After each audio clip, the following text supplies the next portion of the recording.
today. It's a red, white, support the blue flashback weekend. Flashing back to our favorite interviews with those that have put their lives on the line for their fellow citizens. The Hidden Killers Podcast. This is the Hidden Killers Podcast with Tony Brueski. We're going to talk with Robin Drake, retired FBI Special Agent, Chief of the Counterintelligence Behavioral Analysis Program, regarding the mass shooting at the mall in Allen, Texas. And by the time this airs, who knows? Maybe there'll have been more of them. And we're talking like a 24-hour difference here.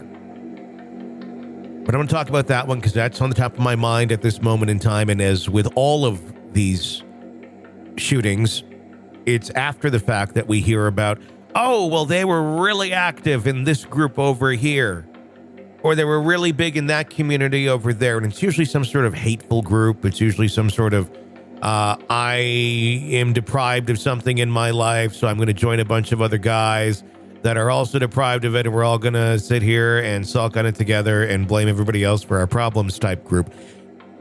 Oftentimes, it focuses on a race of people. In this case, what we know, the individual who carried out the shooting was Hispanic, but was part of a white supremacist group. We're also hearing bits that he may have been in line with incels as well. Incels, of course, the pathetic men that rather than maybe make some self-changes to attract women, they're just going to blame them for every single piece of society's problems and their own personal lack of ambition and ability to attract women. Because it's their fault. It can never be introspective. My point being, Robin, we hear this all the time. They were in this group. They were in that group. Why is it so difficult, I guess, to infiltrate these groups or to be part of them, to see what they're up to before something happens, or even if you are in there and can see what they're up to? Maybe they're just, a lot of them not active. Maybe it's just kind of the odd duck that kind of comes out and actually acts out every now and then. You have far more insight into this area than I do. What are your thoughts? So many nooks and crannies that you just brought up. Yeah. The first one, I do want to do a shout out, though. We have to. The officer that took down this shooter, phenomenal. Absolutely phenomenal that he was there on, and we don't know the details, at least as of now, we don't know the details of who it is. They haven't released, but he was there on another call, and he ran towards the fire. He engaged and saved even more lives. That to me is just tremendous. Sure. Again, it's an example of someone doing courageous acts. Now, to these groups, what happens is, and I have someone coming on my show who's actually a reformed white supremacist neo-Nazi, and he goes through what he went through, and you can hear the same themes here in most of these groups, and that is he came from a great family, and so you can't even judge it by a family background or upbringing. It really comes from that internal sense of feeling powerless and feeling disenfranchised, and as we've said numerous times, a wound collector.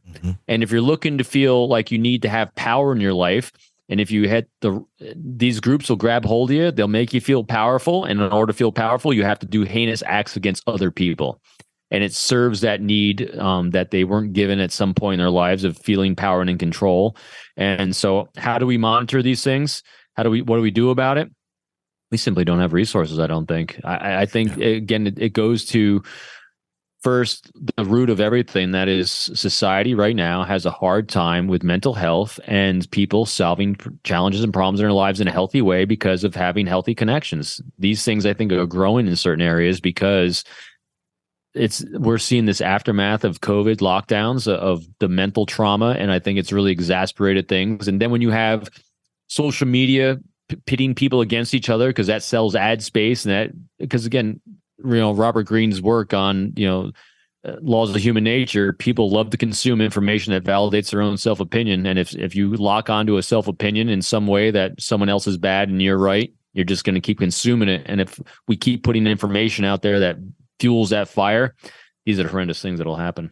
And this is the society that we live in now. It's constantly self-affirmation of whatever beliefs someone has, whether they're positive and wonderful beliefs or they're absolutely horrible and disdainful and are very dangerous towards others. They're all out there, and they're not that hard if one wanted to find a group that follows whatever way of thinking. It can be done. And you're saying that there's just not enough resources. Is that a big thing for us with what we have in this country? Because I think sometimes just in the civilian world, we have this delusion or illusion, if you will, of, oh, I bet there's, FBI or CIA or Secret Service or somebody that's keeping an eye on some of these things. Is there just too many of them out there to monitor? Is there not enough resources where they have the manpower to allow these sort of things to be monitored on a better basis? Is there a way to improve any of this? The best way, and you're right, first of all, there's never enough resources. There's never been enough resources, because when you have a free society that is going to place money and resources in other areas of social causes, you're going to take it away from something else. But the way that you solve these problems is, let's go back to relationships. When I was in the FBI, we didn't have nearly the number of agents we needed to cover the world of counterintelligence that I worked to recruit spies. We didn't have nearly the number of agents to work all the violent crimes that there are out there. And the way we dealt with that in any situation at any point in time is you formed relationships with the community. Mm-hmm. We had tons of outreach programs. My job every day was to reach out for all my local clear defense contractors, make a relationship with them, make them aware of the things that could look a little different, might be coming at them from different countries that didn't have our best interests at heart. Same thing in our communities, making relationships with businesses, with leaders, having you around, being present. Doing what we call being a lighthouse, where people know where to go, who to trust, and having a good, healthy relationship so that people feel safe when they see something that looks a little sideways, that they won't be ostracized and ridiculed and canceled for saying something, because that's what's going to eventually fix this problem. Well, part of it is when we have a good, healthy relationship with each other and with the people that can do something about it. That's the thing that's going to really start helping.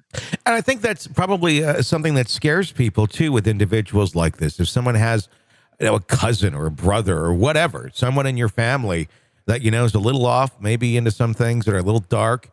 Quite often we see the people that sometimes point these people out. Well, they become the targets of these individuals because there's not often much that can be done to get these people taken away until they've actually committed some sort of crime. So I think there's a level of fear of I do see something. I do want to say something, but I'd rather not put myself at risk because there's not a lot that really can be done in some of these cases. Is that a truth to some of this? Yeah, it is. And one of my good friends, Dr. Chris Mahandi, he even says it in his book. What is it right there? What was it? Evil Thoughts, Bad Deeds. Evil Thoughts, Evil Deeds. And he even says, a lot of times you're not going to be able to do something yourself to fix it, but you can be a resource to get the people out of that situation. It's just people having courage to get themselves out of that situation that's going to make all the difference. And the big thing, though, too, is that relationship with law enforcement, having good senior people. Is like I had so many people come up to me and say, Robin, I think this might be going on, but I don't know what to do about it. I said, well, that's why we'll look at it together. Yeah. We'll take it slowly. We're not going to ruin a life by conjecture. Don't share this with anyone that you don't think needs to know this, because that would ruin a relationship. It might ruin someone professionally or personally because it might be wrong. But we can do this. We can partner together. We can look at it together, and we'll take a good look at it. But most importantly, we're going to keep you and those you care about safe. Mm-hmm. And that's what it comes down to. What is done when there's a group or something like this that's out there that, they sit around, they chat, they do their thing of, they hate. they hate this group of people. They hate that group of people. They commiserate on their misery. What can be done once, if they can be infiltrated when these sort of things are out there? Is there much that can be done? Where does the breaking of the law come into place? Because obviously just technically hating somebody and complaining about them to other like-minded people isn't really a crime unless threats start happening. Walk me through that a little bit. Well, there's probably a lot more being taken care of and what's that word? Mitigated before that actually happens, that we don't even know about, because what happens is law enforcement does monitor a lot of groups. You monitor them online, and then when we have confident human sources that have penetrated, that are on the inside, they're giving us the inside scoop of things. We know keywords, we know things to look for on social media that are triggers on things, and so there is a lot of things that are going on that help prevent even more heinous things from happening. I know on the counterterrorism side, people have no idea the number of things that are stopped every day, and I'm sure the same thing on the white supremacy side or the hate group side. There's things that are being stopped every day. Unfortunately, you're not stopping everything. And so the only things we're seeing are the things that aren't being stopped. But that's exactly what's going on, though. We're getting inside sources. These groups are penetrated. And as a new one arises, we do all we can to try to get people on the inside. But it takes a lot of resources, it takes a lot of work. And it takes a good ability to have great interpersonal relationships and ability to communicate so that people can make people aware of what's going on. So yeah, it's a huge job, big responsibility, sure, but definitely worth it because it's a righteous cause. On the outside looking in, it's easy for someone to say, well, just get more people in there. I imagine it has to be a very difficult type position to either move someone into. You need the right type of person, or even just hiring into a place like the FBI or something like that. It's probably not just like anyone who applies is really going to be super considered. I would imagine there's, some serious, standings or some experience that need to be had for anyone to be able to go into groups like this or take on tasks like this. It's a long process. So there's lots of different ways in which we do that. The easiest, there's no easy way to do this. The most effective, quickest way is recruiting sources from the inside. People that are on the inside that you've identified that might be slightly disenfranchised, but aren't on the radar of their own people. So you're going to try to recruit people on the inside first. And then the next thing you're going to do is you're going to then try to infiltrate someone. And the first person you're going to try to infiltrate is someone that's just a regular civilian that might be interested, that can talk the talk and walk the walk and get on that way. And then if you can't do that, then you're going to escalate it up to doing an undercover operation with an undercover agent. So that's kind of the level of escalation you're going to try to do to try to get inside these groups. How difficult is it to get a civilian or someone that's in these groups to essentially flip and to be an informant on things like this? Very, very tough, very challenging. It really depends on, so we'll go back to the cult mindset, depends on how stringent and isolated the leader of these organizations keeps their people. The way you do it is just like when you do any sales job, really, you're trying to identify individuals that have priorities, challenges, and pain points in their lives that are not aligning with what the group is giving them.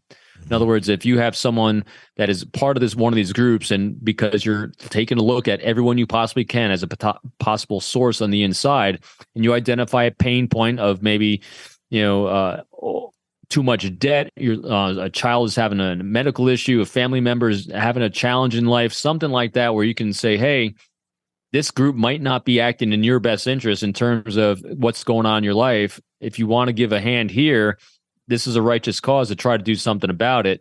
So you're going to be kind of doing a simultaneous recruitment as well as you're doing a deprogramming of what's going on in their lives. And that's the only way I think you can really do something, is identify people that are having new pain points and challenges that have arisen that you're going to have a communication with to say that, hey, this group is not serving the same needs you thought it was. It's not like the individual I'm thinking of, when his daughter was born, his heart melted, and all of a sudden he started seeing, oh, I think what I'm doing here was a little off. Mm-hmm. And that started the process. And so what you're doing is you're looking for people that have had a change of something in their life that might cause a crack that we can kind of get into. This is an examination of the hidden human condition. This is the Hidden Killers Podcast with Tony Brueski. Robin Drake, retired FBI Special Agent, Chief of the Counterintelligence Behavioral Analysis Program. Thank you so much for your insight. Greatly appreciate you coming on as always. Robin's website, peopleformula.com. Be sure to check that out. Hey, be sure to press subscribe wherever you download podcasts so you don't miss any breaking updates or discussions on the cases we're following for you right here. I'm Tony Brueski. Stay with us.